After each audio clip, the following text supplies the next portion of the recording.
Bismillahirrahmanirrahim. Assalamu alaikum. This is Usman Akhtar and welcome to my channel. So today we are talking about iron deficiency anemia.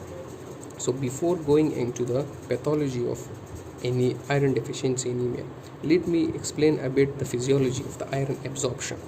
So whenever in the diet we take iron, it is in the form of Fe3, which the HCl of the stomach works and it convert into Fe2, so which is the absorbable form. So in the duodenum, when it comes to the duodenum, it get trapped by apotransferrin, which is a type of protein, and whenever the apotransferrin is attached with the iron, so it converts into the transferrin, and that transferrin travel in the blood and reach to the storage like other cells, where it forms in the form of ferritin. So transferrin is a basically transferring protein, but ferritin is basically the storage of the iron. So this is a bit of the physiology of the iron metabolism. So let's go into the topic properly. So different causes of iron deficiency anemia, which is dietary deficiency, which is commonly seen in poor people, elderly people, where the appetite is not very good or the food supply is not very good, like in poor communities. Another is increased demand in the condition like growing child or pregnancy, where the iron demand is increased. So there even the supply is normal like other days, but in this condition like growing children are in pregnancy, where the demand of the iron is increased but the supply is not capable to fulfill the demand of that iron in their particular conditions, so lead to iron deficiency anemia. Another very important cause is decreased absorption, where the iron cannot get absorbed, like partial gastrectomy, where the iron is not formed. The iron cannot be exchanged or changed to the Fe2 form, which is an absorbable form. So in such condition, the iron absorption is decreased. Another is chronic blood loss. This is a very important cause of iron deficiency anemia in reproductive age girls or reproductive age women, where the menstrual bleeding cause a chronic loss of the blood from their body, which lead to iron deficiency anemia. Another important is GI losses like peptic ulcer disease.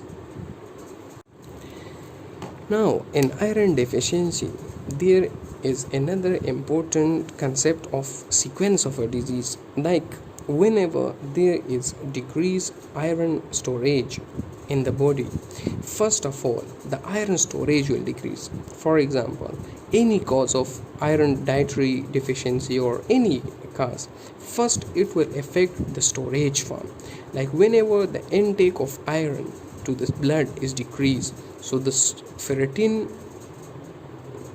feels it, the serum iron is decreasing, so from the storage it will continue to compensate for the serum iron. So it is very important from the exam point of view, like many MCQs they come on this point, like the MCQs can come like this, that the first factor, the first thing which is reduced or decreased during the iron deficiency anemia, is it serum iron, is it ferritin? So always to remember that ferritin level is the first to decrease in the iron deficiency anemia, so it is very important. Next is when the ferritin levels goes down and for a certain period of time and compensate, but at the end when the storage level is decreased to a certain amount, the serum iron also start to decrease its level. After that, in the last stage, whenever there is no iron to the body, like whenever the iron is reduced, at the end the hemoglobin cannot be formed, so there will be decreased MCV and decreased MCHC, which will result in a microcytic hypochromic anemias. It is very important to remember that iron is functionally found in our body in the form of hemoglobin, myoglobin, and different enzymes like catalases.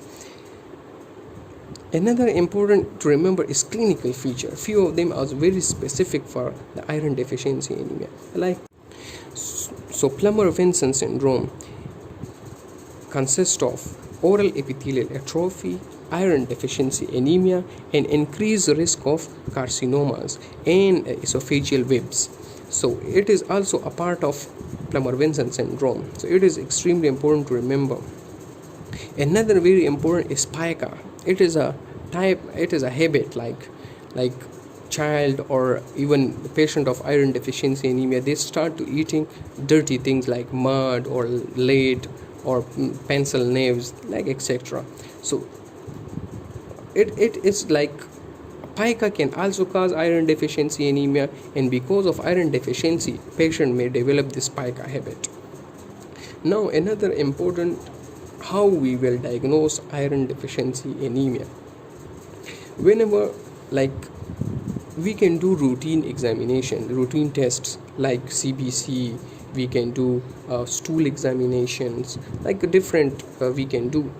But whenever we look for the iron studies, the serum iron will be decreased, serum ferritin will be decreased, and very important, the TIBC will be increased binding capacity, total iron binding capacity, it will be increased. Like it is a very good concept to understand.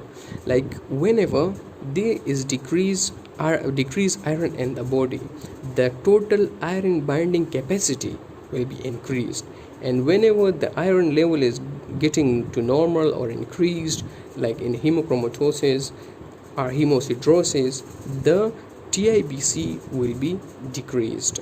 So it is very important to remember for that.